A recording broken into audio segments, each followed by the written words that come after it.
धन्यवाद मान्यवर, इस महत्वपूर्ण विषय पे मुझे आपने बोलने का मौका दिया। मान्यवर, देश में भाषा का सम्मान, वस्त्र का सम्मान, जातियों का सम्मान, धर्मों का सम्मान, राज्यों का सम्मान होना ही चाहिए, क्योंकि भारत के बारे में यह कहा गया, हमारी पूरी दुनिया में जो विशेषता बताई गई वो कहा गया विविधता में एकता भारत की विशेषता। हमारी विशेषता है कि हम अलग अलग धर्म, अलग अलग जाति, अलग अलग भाषा के लोग एक साथ हिंदुस्तान में रहते हैं। तो सबसे पहले तो मैं आम आदमी पार्टी की ओर से बधाई देना चाहता हूं केरल के लोगों को कि आज उनकी भावनाओं को ध्यान में रखते हुए केरल राज्य का नाम केरलम किया जा रहा है। उनको ढेर सारी बधाई देना चाहता हूं। मान्यवर, यहां पर शंकराचार्य जी का भी जिक्र हुआ। शंकराचार्य जी के बारे में आपके मन में कितना सम्मान है?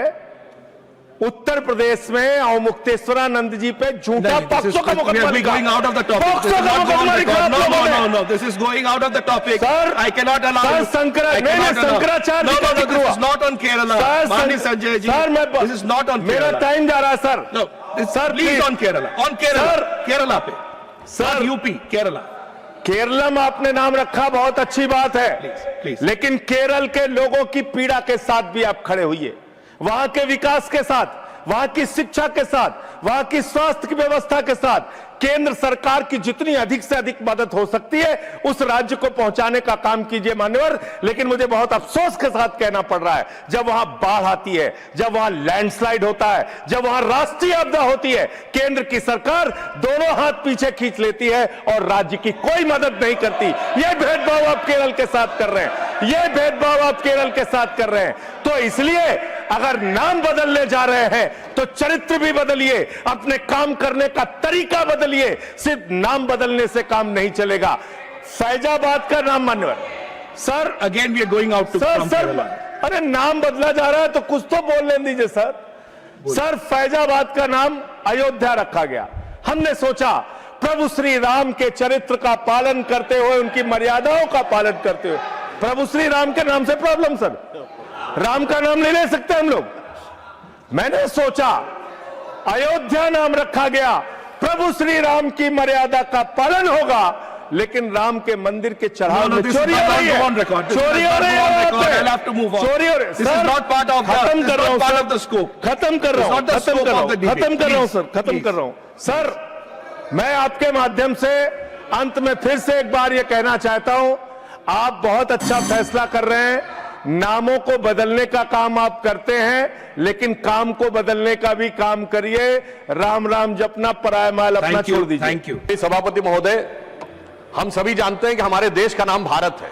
ये दो शब्दों से मिलकर बना है, भा अर्थात ज्ञान का प्रकाश और रत अर्थात लगा हुआ। परंतु यह ज्ञान का प्रकाश उदय कहां से हुआ था? केरल की उस धरती से, जब आदि शंकराचार्य ने वहां से ज्ञान का विकास किया और वो पूरे उत्तर भारत तक जाकर संपूर्ण देश ने उसे स्वीकार किया।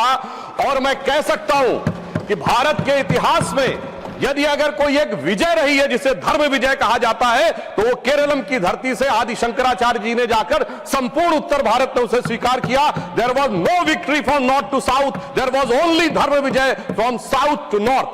और जब आदि शंकराचार्य जी ने सर उपनिषदों के 10 उपनिषदों को ईशकेन कठ प्रश्न मुंडक मांडू के तैतरीय छांदोग्य बृहदारण्यक को कंपाइल किया, और उसका प्रभाव क्या पड़ा दुनिया पे कि इरविन श्रोडिंगर, जो कि नोबेल प्राइज विजेता क्वांटम फिजिक्स का प्रोफेसर है और साइंटिस्ट है, उसने 1964 में अपनी किताब लिखी my view of the world, और उसने लिखा है पूरा चैप्टर लिखा द वेदांतिक वर्जन।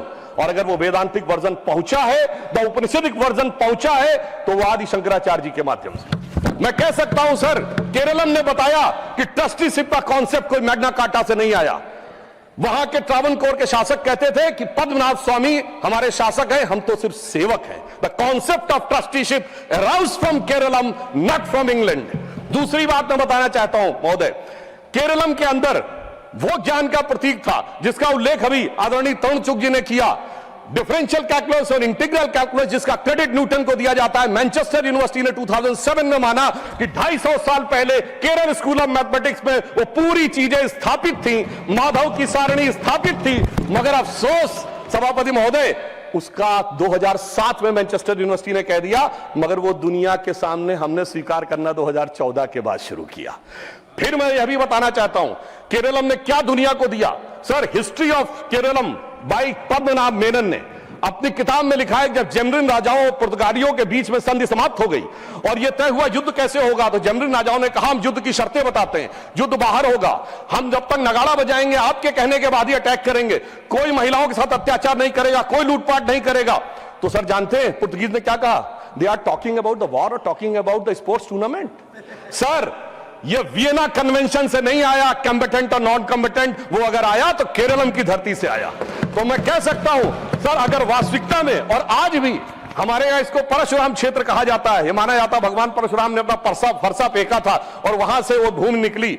जब कभी भी जियोलॉजिकल डाटा आएगा और उस दिन ये बात प्रकाश में आएगी कि केरलम किस दिन समुद्र से बाहर निकला था, उस दिन समझ में आएगा कितने हजार और कितने लाख साल पुरानी हमारी सभ्यता है। और आज मैं कह सकता हूं पूरे देश को कैसे जोड़ते हैं। प्रधानमंत्री मोदी जी ने केदारनाथ में आदि शंकराचार्य जी की समाधि बनवाई है, यानी वो केरलम की धरती से है और हिमालय में स्थापित है। इस प्रकार से यह देश जुड़ता है जिसका संदेश केरलम ने हमको दिया है। और मैं यह भी बताना चाहता हूं सर, माधव सारणी में जिस प्रकार की मैथमेटिक्स का वर्णन है, वो मैथमेटिक्स यूरोप ने शताब्दियों के बाद प्राप्त की। फिर मैं यह भी बताना चाहता हूं सर, जब हम आजाद हुए तो ट्रावनकोर स्टेट सबसे ज्यादा लिटरेट थी, 47% रेट ऑफ लिटरेसी थी। तो सर, शिक्षा का अधिकार अगर सबसे पहले मिला, सर्वाधिक शिक्षित था तो केरलम था। कोई चाचा जी ने सबको शिक्षा दी ऐसा नहीं था। यह भी मैं बताना चाहता हूं सर, मगर केरलम के साथ सर कुछ दुखद अध्याय भी जुड़े हुए हैं जो मैं बताना चाहता हूं। कभी कभी ऐसी भी परिस्थितियां आती थी कि जहां पर बड़ी चुनौतियां आई हैं। भारत के इतिहास में संभवतः लोगों को नहीं ध्यान होगा, 16 मार्च 2006 को केरलम की असेंबली में एक प्रस्ताव पारित होता है कि 1998 के कोयंबटूर ब्लास्ट के मुख्य आरोपी अब्दुल नसीर मदनी, जो कि तमिलनाडु की जेल में है, उसको छोड़ दिया जाए। सर, 140 के 140 विधायक, ऑल कम्युनिस्ट, ऑल कांग्रेस, सबने मिलकर समर्थन किया। मुझे लगता है कि कॉन्स्टिट्यूशनल मशीनरी का टेररिज्म के आरोपी के पक्ष में यह प्रयोग करने का बहुत दुखद उदाहरण था। और फिर मैं कोट कर रहा हूं सर, अभी इन्होंने बहुत कुछ बोला। वीएस अच्युतानंदन जी ने, जो केरल के सीएम रहे, 2010 में कहा था कि डेमोग्राफिक चेंज इतना खतरनाक है कि केरल में बिकम ए मुस्लिम स्टेट। और सर, इस समय मुस्लिम लीग के 4 मिनिस्टर हैं केरलम में, और ये वही मुस्लिम लीग है सर। हम कह रहे हैं केरलम का ये अपमान है, ये वही मुस्लिम लीग है जो जिन्ना के द्वारा स्थापित हुई। आज की इंडियन यूनियन मुस्लिम लीग के संस्थापक पीके पोकर साहब बहादुर और मोहम्मद इस्माइल जिन्ना की मुस्लिम लीग के मद्रास प्रेसिडेंसी के लीडर थे। इसलिए मैं सर अंत में यह कहना चाहता हूं, प्रधानमंत्री जी ने जिसका उल्लेख अभी हमारे तरुण चुग जी ने किया, इसी 11 मार्च को केरल में इंफ्रास्ट्रक्चर के लिए 11,000 करोड़ रुपए दिए। और अंत में मैं कहना चाहूंगा सर, केरल स्टोरी बहुत शानदार है। केरल की legacy, Keralam legacy is very great. Kerala story में कुछ डार्क चैप्टर है, but they do not want to hear about the real part of the Kerala story. तो सर, मैं इसलिए कहना चाहता हूं कि सर, मैं अंत में इसलिए कहना चाहता हूं कि केरलम के इस महान विचार के अनुरूप प्रधानमंत्री जी ने जो इसका नाम रखा है, यह स्वतंत्रता में स्व के भाव की अभिव्यक्ति है। अतः मैं एक पंक्ति कहकर अपना बात समाप्त करता हूं। सर, केरलम के युवकों जागो, पुनः नया युग आया है, भारत की शक्ति लगी है, मोदी ने बीड़ा उठाया है।